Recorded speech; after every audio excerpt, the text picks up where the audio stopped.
Okay, good morning class. So for today, we are going to discuss media and information sources. Since we are already living in a world where information is everywhere, so it is very important for us na alam natin kung saan nanggagaling ang mga information na ginagamit natin everyday. So hindi lahat ng nakikita natin sa mga different social media platforms like sa Facebook, sa TikTok, sa YouTube, sa Google, or even sa books ay they have the same level of reliability. So like imagine, so may nakita kayong post sa Facebook na nakastate na kung saan is nakasaad doon na classes are suspended tomorrow. So anong unang yung gagawin? So maniniwala po ba agad? Mag-share po ba agad? Of course, hindi po. So we need to ask ourselves, where did this information come from? Who posted it? So is the source reliable? Alright, so those are questions that you need to ask for yourself, no, before po tayo maniwala sa mga information na nakikita or nababasa natin from the different sources. So today, we will learn different sources of information and more. Most importantly, how we can evaluate whether the information we encountered is trustworthy and reliable. So, before we talk about sources, so let us first understand what information means. So according as stated here in our presentation, information is all about the process data or knowledge that can come from study, experiences, instructions, signals, or symbols. So, meaning to say, basically, information is something that gives us knowledge or understanding about something. Like, for example, kapag sinabi kong the examination will be on Monday. So, that is information. So, basically, because it gives you knowledge about your examination schedule. But, remember, information becomes useful depending on how accurate and relevant it is. Like, for example, if someone tells you that the examination is on Monday, pero Tuesday pala. Okay? So technically, may information kang natanggap, but it is incorrect information. Okay? That is why later we will also learn how to evaluate information. Okay? So now, class, information does not simply appear from nowhere. So, meaning to say, meron pang pinanggagalingan ang mga information na nababasa or nakikita natin. So, these are what we call sources of information. So, in our lesson, we have three major types of sources. So, number one is the primary sources, secondary sources, and lastly is tertiary source. So, para mas madali ninyong matandaan, think of it this way. So, primary is original, while secondary is interpretation, and the tertiary is a collection or summary. So, later, I will give you examples para mas maintindihan ninyo kung paano sila nagkakaiba. So, kapag may nakita kayong source, automatically, huwag agad isipin na pare-pareho lang sila. So, you need to ask yourself first, is this original? Is this interpreting something? Or maybe, is this simply organizing information from the other sources? Okay? So, first, we have the primary source. Okay? A primary source is an original, uninterpreted, or first-hand material created by the person or people directly involved in activity or event. So, ang keyword natin for this first type of source is the term first-hand. So, ibig sabihin, first-hand experience or original evidence siya. Like, for example, kung may historical event at may taong mismo na nakaranas ng event na iyon, so that is already considered as the primary source. Aside from that is yung diary tungkol sa event can be considered as a primary source. So, hindi niya binabasa lang sa ibang tao. Meaning to say, hindi niya lang binabasa or sinasabi sa ibang tao. Siya mismo yung nakaranas. So, remember, when we say primary source, so it is original or first-hand evidence. And that is primary source. Next, so, as you can see, I have here some examples under ng ating primary source. So, here are some examples of primary sources. So, number one is artifacts. diaries, autobiographies, letters, manuscripts, and music. So let us take a diary as an example. Suppose a student writes in a diary about what happened during a major event in their life. So that diary is considered as a primary source because the person is recording their own experience. So same with an autobiography, it is written about a person's life, usually based on that person's own experiences. So aside from that is we have also yung mga artifacts. So artifacts are also important because they are also considered as an original object connected to a particular time or event. For example, an old piece of clothing, tool, photograph, or object from a historical period can give us evidence about the past. So class, kapag sinabi nating original evidence, so dapat ang pumapasok agad sa isip ninyo is the primary source. And that is primary source. Okay? So now, let's move to the secondary source. If primary source is the original material, so meaning say secondary source is information that comes from the analysis, interpretation, and evaluation of primary sources. So meaning to say that hindi na siya necessarily first-hand. Instead, someone already examines the primary source and then explains, analyzes, or interprets them. Like for example, imagine my historical event. So the diary of someone who experienced it, it is a primary source. But if a historian reads, like binasa na ng isang historian, that diary and writes an analysis about what happened, so that analysis can become a secondary source. So madaling salita, or in to further understand it, no, when we say a primary tells or provides the original evidence, while on the other hand, secondary explains, analyzes, or interprets the evidence. Okay? So as you can see, I have here some examples of secondary sources like newspaper articles, literature reviews, textbooks, biographies, and encyclopedia. So let's take a textbook. So when you read your textbook, the author usually gathers information from the different original sources, studies those materials, and then explains the topic in a way that students can understand. So the textbook is not necessarily the original evidence. So it is an interpretation or presentation of information from other sources. So same with the biography. So if I write a book about the life of Jose Rizal using these letters, documents, historical records, and other materials, so my book is considered already as a secondary source because I am interpreting and presenting information about someone else's life.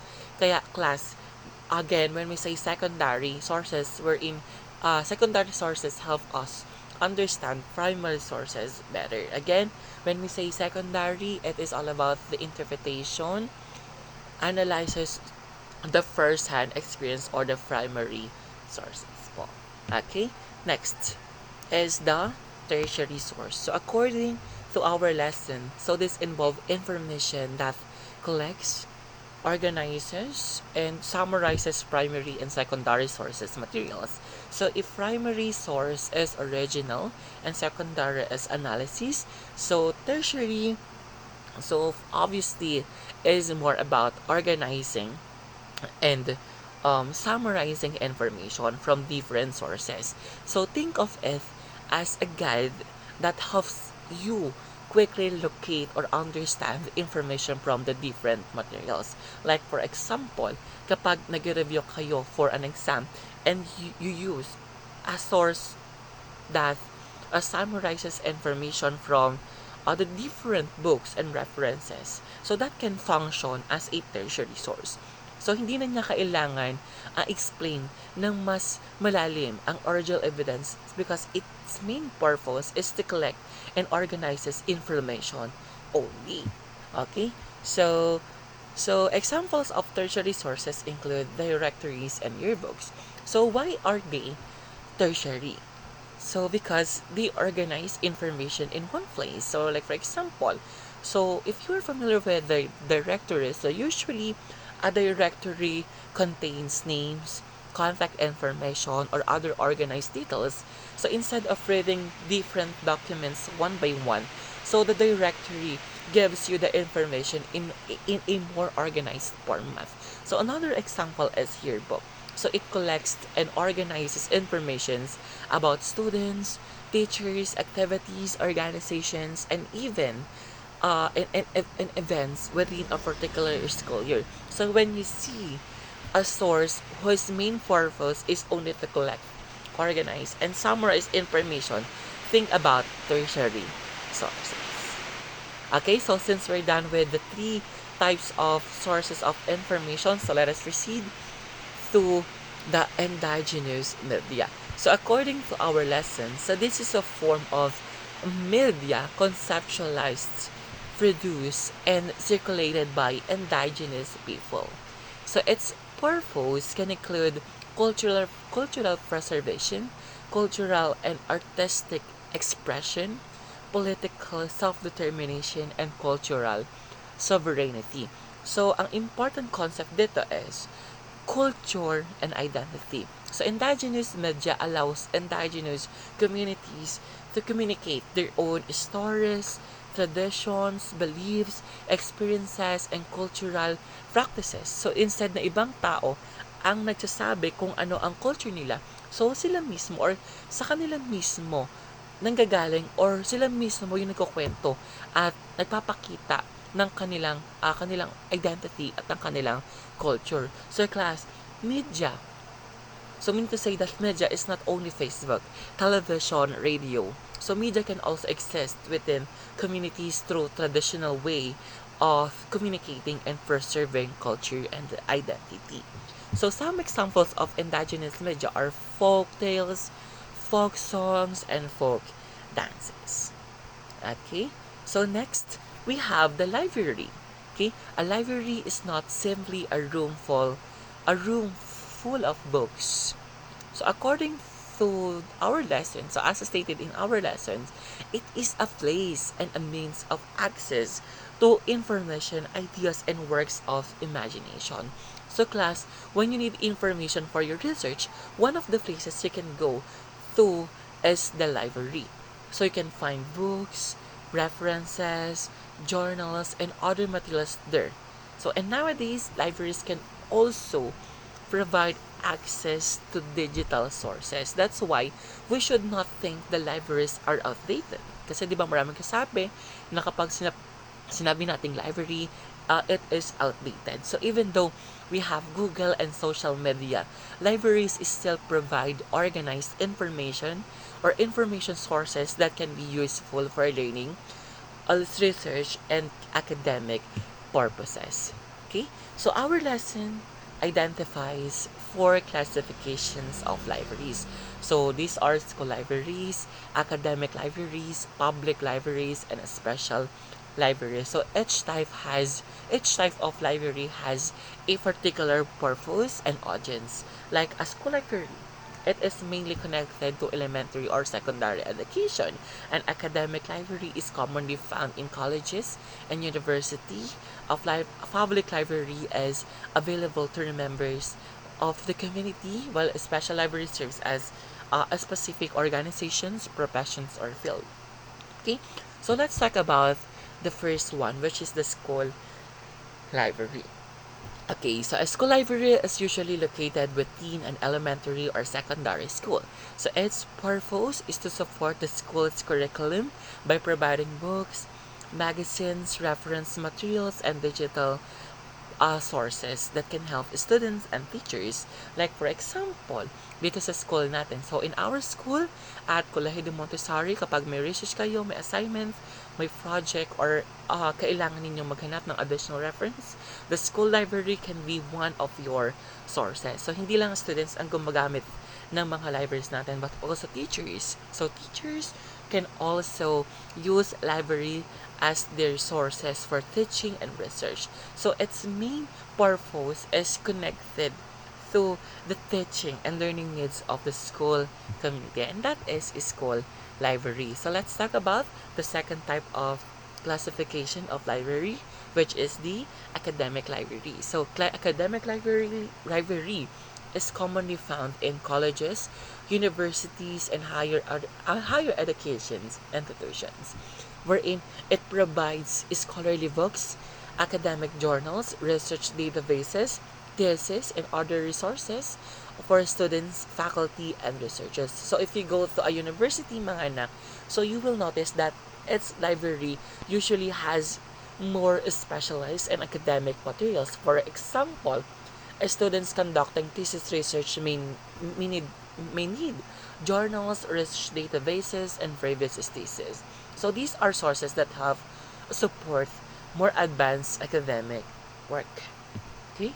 So if school library is generally for elementary and secondary educations, so academic library is intended or designed to support higher education and secondary and tertiary scholarly research. Okay, so since we're done with with school library and the academic library, so let us proceed to the third classification of library, and that is public library. So unlike a school or academic library, a public library is open to everyone in the community, regardless of age or educational background. So whether you are a student, a teacher, a parent, or another member of the community, you may be able to use a public library because it can provide access to books, computers, internet services, educational programs, and other community activities. So ang magandang concept dito is accessibility. So public libraries are designed to make information and learning resources available to wider community. And last but definitely not least is okay. Okay, so last but definitely not least is what we called the private library. So private library is contradicting with the public library. Kung ang ating public library is it is available for everyone, ang ating private library it is intended for every professionals or yung mga tao nagtitake ng iba't ibang professions, wherein 'di ba kapag pumasok kayo o punta kayo sa mga like for example sa hospital, so usually meron po sila doon mga library na kung saan is yung content or yung mga sources na kukuha natin ay intended only on that specific professions or field, and that is private library at hindi siya available for everyone kasi may mga terms doon or mga information doon na hindi po alam ng ibang mga tao, and that is private library. Okay? So next nating sources ay ang tinatawag nating internet. So now we go to something you are probably using every single day. Tama po? And that is internet. So our lesson describes the internet as a global network of computers that allows computers around the world to share information. So through the internet, we can search for information, communicate with other people, conduct research, learn new skills, and stay updated with current events. Like for example, kapag may assignment tayo or kayo, right? You can research or you can search for articles, videos sa YouTube, websites. You can research the information from the different websites and other resources online. So, para class, here's the important part. So just because information is available on the internet doesn't automatically mean it is true. So the internet gives us access to a huge amount of information, but of course, no, as individuals, we still need have or but we still have the responsibility to evaluate what we find, and that brings us to the next part of our lesson. So it is all about evaluating information and media. So na class, this is very important. We are not only learning where information comes from. So we also need to know how to evaluate information and media. So imagine you see a viral post with thousands of shares. So does that automatically mean it is true? No. So maraming nag-share does not automatically mean na accurate ang information. That's why before we believe we believe or use or share information, so we need to evaluate it. So today we will use several questions to help us determine whether the information we encounter is useful, reliable, and appropriate. So here are some questions for evaluating information. So number one is, so the first questions we need to ask is who or what is the source. So we need to identify where the information came from. Is it from a person, an organization, a government agency, a school, a news organization, or just an anonymous social media account? So why is this important? Because the source can tell us something about the credibility of the information. So we also need to ask whether the source is valid, accurate, and reliable. For example, kung may announcement about school suspension, so mas appropriate na tignan natin ang official announcement from the school or the authority or the proper authority kaysa sa random post. So meaning to say, before believing the content, you need to check the source first. And that is the first questions in evaluating information. So number two, what is the medium used? So the second question is, what is the medium used or the medium used? So medium refers to the channel or form through which the information is communicated. So is it a Facebook post, a newspaper, a television report, a website, a video, or a podcast? So why do we need to know the medium? So because different media or different media format have different ways of presenting information. So for example, so a short TikTok video may give you information very quickly, but it may not provide enough context. So a research article, on the other hand, may give you more detailed evidence. So you need to ask yourself, what medium am I using? And is this medium appropriate for the kind of information you need? And that is the second question you need to ask for yourself in evaluating an information. So number three, what is its what is its purpose? So the third question is, what is the purpose of the information? Why was this content created in the first place? So is it meant to inform? Is it meant to persuade, to educate, to gain profit, to influence people, or could it be propaganda? So this is very important because sometimes information is presented not simply to information to inform us, but for example, diba? So as an advertisement wants to convince you to buy a product. So aside from that, a political message may want to influence your opinion.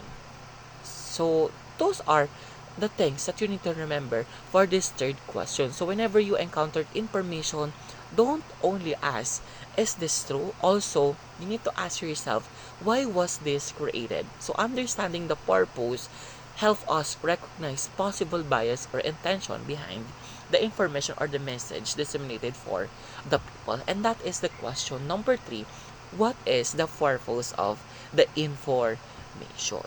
Okay, so number four, the fourth question is, how is the information made?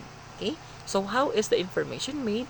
Is it presented through text, audio, video? So the format kasi can affect how the audience understand the message. Like for example, a written article gives us text that we can that we can read carefully. So a video can combine images, sounds, words, and movements. On audio format depends mainly on what we hear. So we should understand how the format affects the way information is delivered. So we also need to ask. So number five is you need to ask, is it valuable to the audience? So that is the question number five, diba? In evaluating the information. So in other words, is this information actually useful to the people receiving it? Information may be accurate, but not necessarily useful for your particular need. So for example, if you are researching climate change, So a random celebrity gossips article may be interesting. Climate change. So a random celebrity gossip article may be interesting, but it doesn't help answer your research questions. And that is number 5. Okay, you need to remember if it is valuable for the audience or to the audience or not. Okay, so now since we're done with the different questions in evaluating information, so let us proceed to the next or yung pang-anim nating way no to evaluate the information, and that is what we call graph. So graph stands for, the letter C stands for the currency, the letter R stands for relevance, number 3 the first letter A stands for the authority, the second letter A stands for the accuracy, and the last letter, that is letter P, stands for the purpose. So now let's talk about them one by one. So the first letter that we have is the letter C under ng ating graph. So it's letter C. So currency or letter C stands for the currency. So currency means how recent or updated the information is. So in simple words mga anak, ang tanong natin dito is kailan ito ginawa or kailan ito na-publish. So this is important because something or some information can become outdated, especially when we are talking about technology, current events, laws, statistics, and scientific discoveries. Okay? So letter R. So letter R stands for relevance. So relevance means how well the information how well the information fits your topic, questions, or a specific need.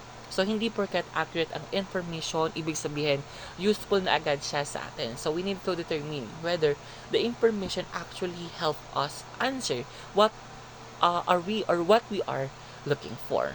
Like, for example, if your research topic is about the effect of social media on students, so then you find an article discussing the history of Facebook. So, related siya sa social media, pero does it directly answer your research question? So maybe not.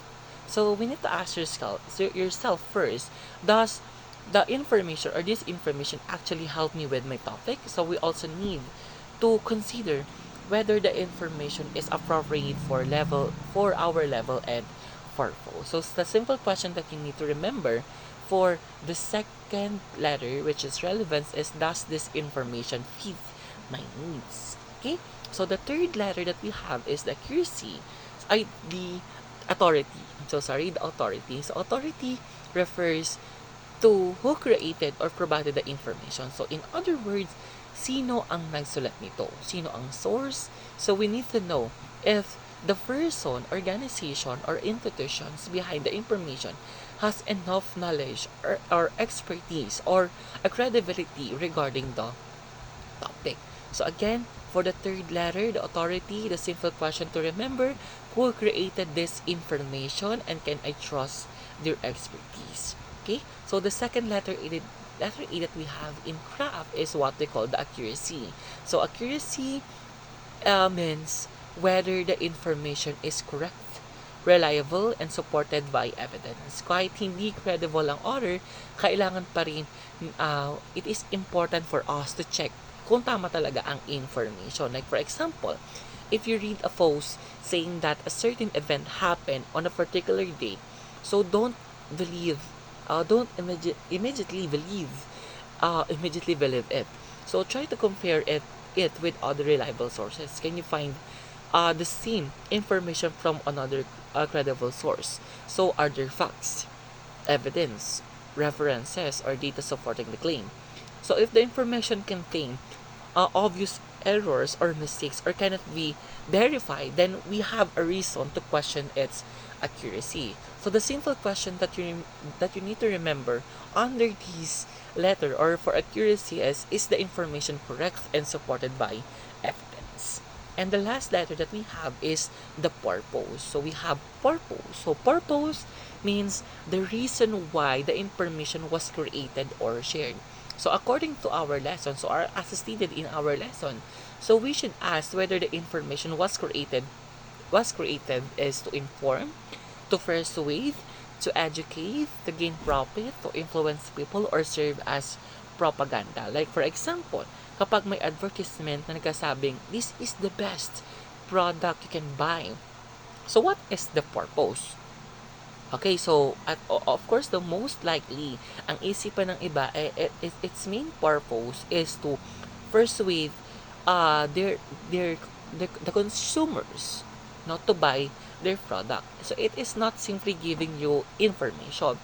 So there is always an intention behind the message. So another example is a social media post that strongly tries to influence your political opinion. So we should ask, what does the creator want me to think, feel, or do after seeing this? So a simple questions to remember under this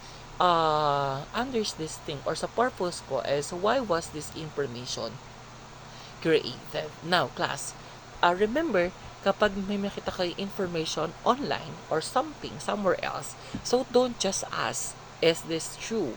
So you need to use CRAF or CR, AAP, or you need to check when it was created, whether it fits your needs, who created it, whether it is accurate, and why it was created. So that is how we become responsible and critical users of media and information. So class, remember, so don't believe information simply because you saw it. So don't share information simply because it is trending. So always ask yourself, who is the source? What is the medium? What is the purpose? How it was made? Is it valuable? And finally, check the craft criteria. Okay? So before we end this class discussion, so I want you to remember one very important thing. So being information literate does not mean knowing everything. It means knowing how to find, understand, evaluate, and use information responsibly. So in a world where information spreads very quickly, our responsibility is not just to receive information but also to think critically before we believe and share, or before you share it. So the next time you see a viral post or information, don't immediately press share. Stop for a moment and you need to ask yourself, sino ang source? Ano ang purpose? Reliable ba ito? Ano at may value ba ito sa atin? So if you can answer those questions, then you are already practicing media and information literacy. And that's the end of our class discussion. So God bless everyone.